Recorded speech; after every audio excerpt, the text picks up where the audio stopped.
প্রধান উপদেষ্টা ডক্টর মোহাম্মদ ইউনূসের সঙ্গে বিএনপির ভারপ্রাপ্ত চেয়ারম্যান তারেক রহমানের যে বৈঠক হয়েছে তা নিয়ে ব্রিফিং চলছে, আমরা সরাসরি চলে যাচ্ছি সেখানে। ফলপ্রসূ আলোচনার জন্য ধন্যবাদ জানান, আপনাদের সবাইকে ধন্যবাদ। আমরা 7টা কোশ্চেন নিব। আপনারা কোশ্চেনগুলো করবেন হচ্ছে আমাদের national security adviser doctor Khalilur Rahman এবং বিএনপির স্ট্যান্ডিং কমিটির মেম্বার আমির খসরু মাহমুদ চৌধুরী। প্লিজ। আমার একটা প্রশ্ন, জুলাই সনদ নিয়ে কোনো কথা হয়েছে কি আজকের বৈঠকে?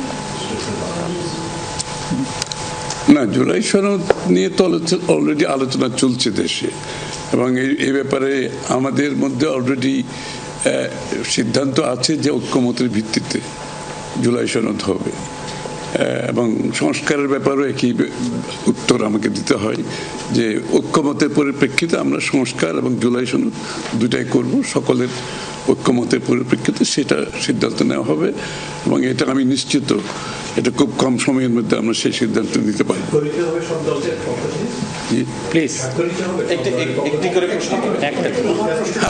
ঐক্যমত যেখানে হবে, স্বাভাবিকভাবে ঐক্যমতের পরিপ্রেক্ষিতে যে সিদ্ধান্ত হবে স্বাক্ষরিত তো হবেই, না হওয়ার কোনো কারণ তো নেই। Please please please please please. প্রশ্নটি হচ্ছে যে যেটি বারবার যে কথাটি বলা হচ্ছে যে নির্বাচনের একটি সঠিক তারিখ নির্ধারণে আসলে সমস্যাটা কোথায়? একটি সঠিক তারিখ সুনির্দিষ্ট তারিখ, এর কোনো সমস্যাই নাই, আমরা কোনো সমস্যা দেখছি না। কেউ দেখলে পারে এটা ভুল দেখছেন।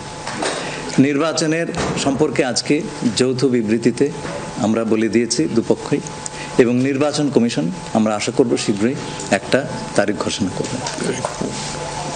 নির্বাচনের কথা হচ্ছে দেশের রাজনৈতিক পরিবেশে অন্যান্য বিষয় নিয়ে কথা, সব বিষয়ে আলোচনা তো হবে স্বাভাবিক।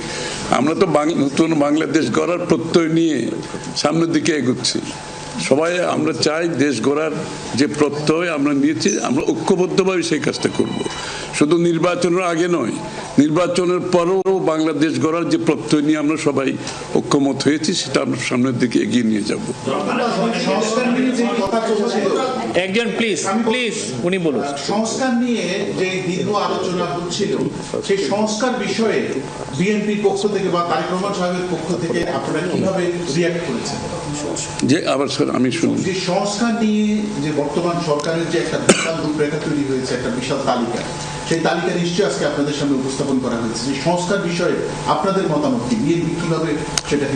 না, এটা তো পরিষ্কার, এটা এখানে না বোঝার কোনো কারণ নাই। বিষয়টা হচ্ছে সংস্কার, চিফ অ্যাডভাইজার সাহেব, তারেক রহমান সাহেব, আমরা সবাই একই কথা বলছি।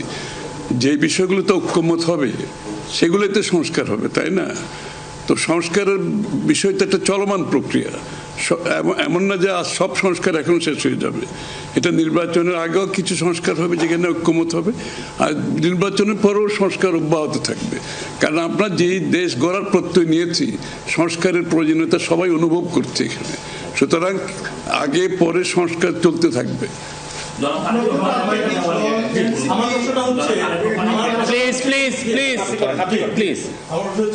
তারেক রহমান দীর্ঘদিন ধরে এখানে অবস্থান করছেন এবং স্বরাষ্ট্র উপদেষ্টাও বলেছেন ওনার দেশে ফিরতে কোনো বাধা নেই।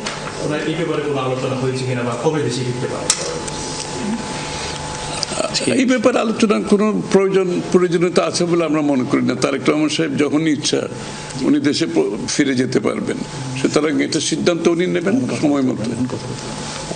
আমি একটা প্রশ্ন করতে চাই। আমার প্রশ্ন আছে যে শেখ হাসিনার যে এই যে হত্যাযজ্ঞ, সেই হত্যাযজ্ঞের যে বিচার প্রক্রিয়া, সেই বিচার প্রক্রিয়ার সাথেও কিন্তু একটা বিষয় জড়িত। তিনি বলেছেন যে তার সময় অর্থাৎ নির্বাচনের আগেই শেখ হাসিনার যে বিচার প্রক্রিয়া তিনি শেষ করতে চান এবং পরবর্তী তাকে ফিরিয়ে আনার ব্যাপারে তিনি সিদ্ধান্ত নেবেন। এই ব্যাপারে আলোচনা হয়েছে কিনা, এবং যদি সেটা হয়ে থাকে তাহলে সেটাও এই নির্বাচনের রূপরেখার সাথে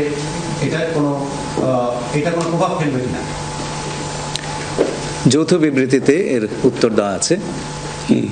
সংস্কার এবং বিচার দুই বিষয়ে পর্যাপ্ত অগ্রগতি কথা বলা হয়েছে, এবং আমরা মোটামুটি কনফিডেন্ট যে এই অগ্রগতি আমরা নির্বাচন আগেই দেখতে পাবো। সম্পন্ন করা যাবে। রাজনৈতিক দল এনসিপি নির্বাচন কমিশন সংস্কার ছাড়া নির্বাচনে যাবে না বলে ঘোষণা করেছে। এই ব্যাপারে এখানে আলোচনার কোনো সুযোগ আছে বলে আমি মনে করি। এটা স্যার বলেন।